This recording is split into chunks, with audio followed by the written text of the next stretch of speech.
baada ya kufika eneo la tukio tukuta moto umeshakuwa mkubwa. Kitaalamu tunaita ulikuwa kwenye full development stage. Na kwa nini ulikuwa hivyo? Ni kwa sababu aina ya material yaliokuwa yamo mle ndani yalikuwa yapo magodoro, na wote kama tujuavyo godoro likiwaka linawaka kweli.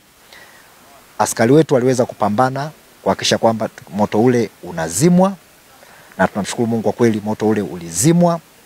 Japo kulikuwa kuna changamoto bila kulingana na mazingira ya maeneo yale ya nyumba zilivyokuwa zimekaa na eneo ambako godoro lilikuwa limekaa, lakini tuliweza kudhibiti ule moto usiweze kuleta madhara maeneo mengine ikiwepo nyumba za jirani, lakini pia eneo lile kulikuwa kuna nyumba ya kulala wageni ambayo ilikuwa mbele ya ile godown, na yenyewe tuweza kuokoa na watu kuwa salama kabisa. Madhara ya tukio lile tunashukuru Mungu kwamba kwenye eneo la binadamu hakukuwa na madhara yoyote, lakini madhara ni kwenye mali ambapo store ile ambayo ilikuwa ina vyumba, ina partition mbili, ina sehemu mbili, na zote zilikuwa zimehifadhiwa magodoro, yameweza kuteketea yote. Lakini kwa swala la binadamu hakuna. Chanzo cha tukio lile kwa kweli ninaweza nikasema ni uzembe, kwa sababu kuna mafundi ambao walikuwa wanakata kufuli la geti ambao walikuwa wanatumia kwenye ile store kwa kutumia stiki, au niseme kwa kutumia stiki ambazo zinatumia kukatia vyuma. Sasa ile stiki zile wakati wanakata ile kufuli ziliweza kusababisha cheche zile zikaweza kunasa kwenye magodoro ambayo yalikuwa kwenye ile eneo na kusababisha moto. Kwa hiyo tunasema ni uzembe, kwa sababu kama wangechukua tahadhari au wangekuwa na uelewa tu wa kawaida kwamba hizi tunavyokata ili kufuli kwa kutumia chuma ambacho kinazalisha cheche, basi kuna uwezekano wa kuweza kutokea moto, lakini wao hakuweza kufanya hivyo, na hatimaye moto ule ukatokea na kusababisha madhara makubwa yale yaliyotokea. Nilipigiwa simu na watu waliojitambulisha kuwa ni askari kwamba wanahisi kwamba kwenye godown langu kuna guta ambalo linasemekana limeingia, guta la wizi. Nikawaambia kwa sasa kwa kweli funguo hizi, mimi mzigo huu nilikuwa nimemuuzia mtu. Kwa hiyo funguo za hili godown anazo huyo mtu, yupo mjini. Lakini baada ya kumpigia akaniambia mimi nimetoka, niko Dar es Salaam, kwa hiyo funguo niko nazo.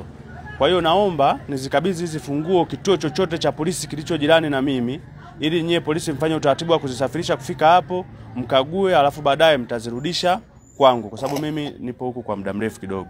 Au kama itashindikana niziagize kwenye basi, azipokee binti yangu, aje hapo afungue, mkague mali, kwa sababu ndazipakia jioni hii, kesho asubuhi zitakuwa zimefika, kwa sababu magari sasa yanatembea masaa 24. Godown ilikuwa limefungwa zaidi ya miezi miwili, halijafunguliwa na mtu yoyote. Na hata askari pia waliokuepo waliona na walisema baadhi yao, kwa sababu ilikuwa limejaa utando wa buibui kabisa kwamba halijafunguliwa. Kwa hiyo baada ya yule binti kuja tukalikagua godown, baadaye wakaanza kuchoma. Tujaribu kuwaeleza kwamba humo ndani godoro zimejaa mpaka mlangoni. Kwa hiyo cheche zile mnazotumia kuchoma kufuli zinaanguka chini. Lakini kweli ilikuwa ngumu kuweza kuwadhibiti. Na kwa sababu tulikuwa kama wahisiwa wa tukio hilo, tulibidi kukaa nyuma na kuacha wafanye ambacho wanakifanya.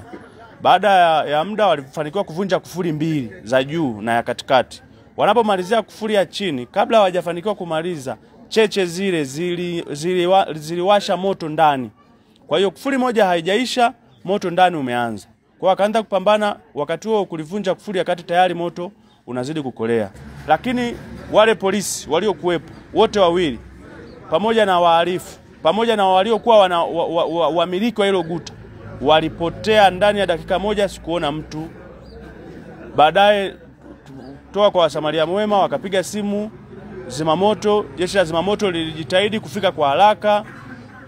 Baada ya kufika, ni kweli kwamba zimamoto walifanya kazi kubwa, kwa sababu wamezima moto mpaka saa 9 usiku, kutoka saa 1 mpaka saa 9 wakiwa wanapambana na huo moto kwamba usizuru mali za majirani. Ni ulikuwa umeanza taratibu ule moto, baadaye ukapamba moto, sijui wengine wakawa wanashughulikia na mambo ya kutafuta namba za zimamoto ili wapigie. Kufika saa 3 nafikiri ulipopamba moto sana, tukamwomba bwana, vyombo vilikuwa vimekaa ndani, karuhusu tufungue mlango ili watusaidie majirani kutoa vyombo. Na kweli tumefanya ushirikiano sana wamefanya ushirikiano wakatoa na zima moto ikafika nayo kwa wakati.